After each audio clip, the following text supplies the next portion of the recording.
Hi, my name is EJ Massa. One day I was over my uncle's house and the topic turned to cooking and smoking meats, as it sometimes does with me. And my uncle said to me, "You know, EJ, I have an old smoker. Would you like to take it home?"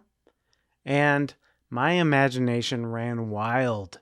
Maybe he has a 22-inch Weber Smoky Mountain in his basement. But what he showed me was this: an old electric smoker, the Brinkmann Gourmet electric smoker. Apparently, he bought it around early 2000s from Home Depot for around $80. He made chicken on it once, and my aunt refused to eat it because the meat was pink.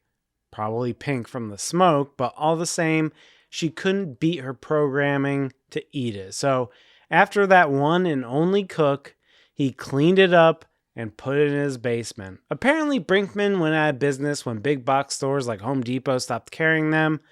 I've never used an electric smoker, and I thought it would be fun to try this one out for a bit of a retro review. Let's start off with some size comparisons. Here's a banana for scale. Here's a pretty red grill for scale. They're both red. And here's an alcoholic for scale. The mechanism behind this smoker is very simple. On the bottom, embedded in these lava rocks, is a heating element that's connected to a plug. You plug it in, it heats up, and that's it. It's essentially an electric oven with no insulation, one temperature setting, and you don't care if you light wood chips on fire inside of it. The setup is typical of other bullet smokers. You have a grate on top, a second grill grate below that, and a water dish that you fill with water. Some people fill this with sand. There's a tiny door where I guess you can check on your meat, or you can throw wood chips in the bottom there. The whole thing is very light and doesn't feel very sturdy. If you drop this thing, it would dent very easily. Before I cooked food on this thing, I wanted to see what the default temperature was. So I filled the bowl with water, put a temperature probe in there, and again, there's no settings, you just plug it in. That's the only setting you get. It's a nice sunny day, so it's already hot in that metal dome, even without needing to do anything. It took a bit to get up the temperature, but it settled around 200 to 215 degrees Fahrenheit. So at 215 degrees Fahrenheit, that's a pretty low and slow temperature, and I'd imagine that if there was even a little bit of a cold breeze, it would be much lower. So this is definitely a fair weather smoker. And in New England, that really limits the smoker to a small portion of the year. Heck, that's why I got the Weber Summit, because it's well insulated and it works all year round. All right, let's make ribs on this. You really don't know anything about any product until you make ribs on it. You don't know anything about any person you know if they haven't made you ribs. Do you even know your children? Do you know your friends? Do you know your spouse? You don't, because they haven't made you ribs. You live with strangers. When you fall asleep at night, their long knives will come out and they will make their move. And it will be all your fault. So a fan sent me a bunch of barbecue sauces recently, and the one I chose for this video is these Dinosaur Barbecue branded ones. This is a Syracuse, New York based company, and this is their big action spice rub, and here's the Wango Tango barbecue sauce. Very excited to try these out. Sprinkle the rub on the ribs, making sure to generously cover both sides. Another fan generously sent me this smoker tube, which I will put to use here. It's branded Lanny, and it looks like a nice tube for wood pellets or wood chips. It comes with this bristle brush for cleaning and what looks like a little mop brush for sauces, and 2 hooks to hang meats and cheeses with. I'll be filling up the smoker tube with these Jack Daniel's wood chips. They claim to be made from Jack Daniel's barrels, and they certainly smell like they were at least soaked in Jack Daniel's. But I mostly use them for the flavor of smoke they impart, the gentle, oaky flavors, presumably from an oak barrel. After heating up the grill, I put the tube of wood chips on the heating element area. Under where the ribs will go, I put some foil to make cleaning slightly easier. After a few minutes, the wood chips have caught fire and are releasing a most pleasant aroma.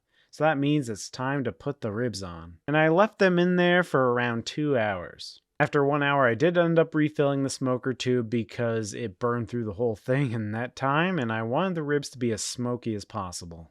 After 2 hours, they looked pretty good. Great color from the rub. So it's time to wrap them in foil. I placed the ribs on a bed of honey, squirted some more honey on the top, and poured a little bit of wine in there before folding up the packet. Sometimes I use apple cider, sometimes I use apple juice, but look, I have a little buzz. It's only fair that the ribs have a buzz too. And back on the smoker they go for, let's say, 2 more hours. After 2 hours, the pullback on the bone looks good. I gave the bones a little wiggle and it seems like the ribs are done. I sauced them with the Wango Tango barbecue sauce, which I love saying Wango Tango, and I put them back on the smoker for a little bit, layering on more barbecue sauce. Because of the low temperature of the pit, I left them in there for about 30 minutes. And after that, they're done and they look and smell delectable. Time to cut them up and try out these ribs, and hey, they even have a smoke ring, so the wood chips, it did their job.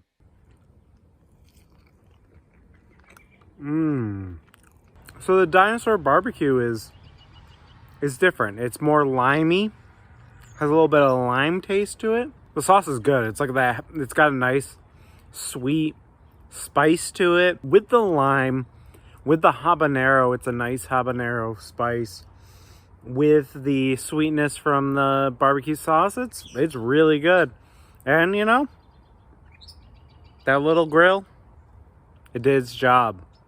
Certainly those ribs had a nice smoky flavor. It didn't quite have the body that charcoal gives you, but those were some very good ribs. Would I recommend a Brinkmann electric smoker in the year 2023? No, not really. It was kind of nice to have a plug it in and not worry about it mentality, but I tend to like to cook at a slightly higher temperature than 215 degrees Fahrenheit. I like cooking at 250 to 300 degrees Fahrenheit. And if the weather wasn't perfect, you wouldn't be able to cook anything. Personally, I'll stick with charcoal and not a budget electric smoker from 2 decades ago. On a drastically more serious note, the uncle who I got that smoker from, he passed away late last year from cancer. My earliest childhood memories was my uncle making Thanksgiving dinner, the whole feast, the turkey, and all the sides. While many at the time considered cooking to be the woman's job, Uncle Mike bucked the trend and showed me that cooking, enjoying cooking, and striving to be better at cooking can absolutely be something a man can do for his family. He showed me that cooking was badass.